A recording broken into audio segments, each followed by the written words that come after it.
So welcome back children. Now I am going to explain the different figures of speech that has been used in the poem. Children, I hope you might have watched the video on figure of speech, right? Now I have a question for you. What's the importance of using it in prose or poetry? Or is it useful for the writer as well as the reader? Yes, figure of speech is very useful in giving a more detailed and accurate description. It conveys the meaning by identifying or comparing one thing to another. That's why it's helpful in creating a vivid rhetorical effect. Okay, the third figure of speech is anaphora. Yes, what is an anaphora? Anaphora is a figure of speech in which words repeat in the beginning of successive lines.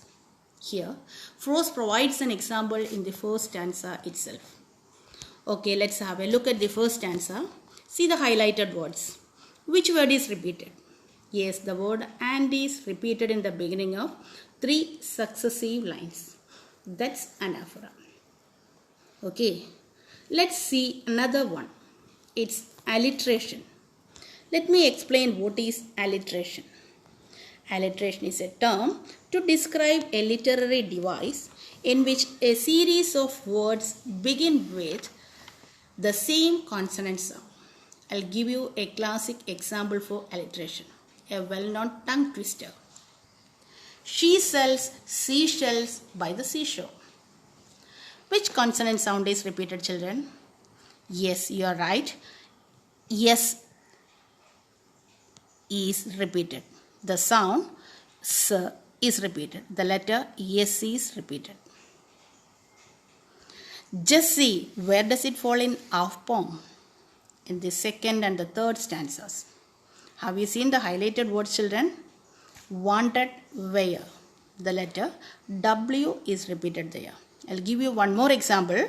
In the third stanza, first for, the letter F is repeated there.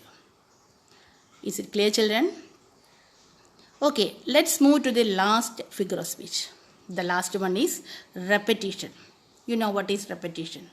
You are very familiar with the command, don't repeat it. Am I right, children? So, repetition is a literary device that repeats the same words or phrases a few times to make an idea clearer and more memorable. Frost uses repetition in the first and the last stanzas. The words ages is repeated in the last stanza. What do you mean by ages here, children? So, in this context, ages means after a long time. After a long time. Then one more example is there. Do you remember the opening lines of a poem? Opening line of a poem, children? What's it? 2 rods divorced in a yellow wood. Yes, 2 rods divorced in a yellow wood. It's repeated in the last stanza also. 2 rods divorced in a wood. Okay, that's clear. That's the end of figure of speech.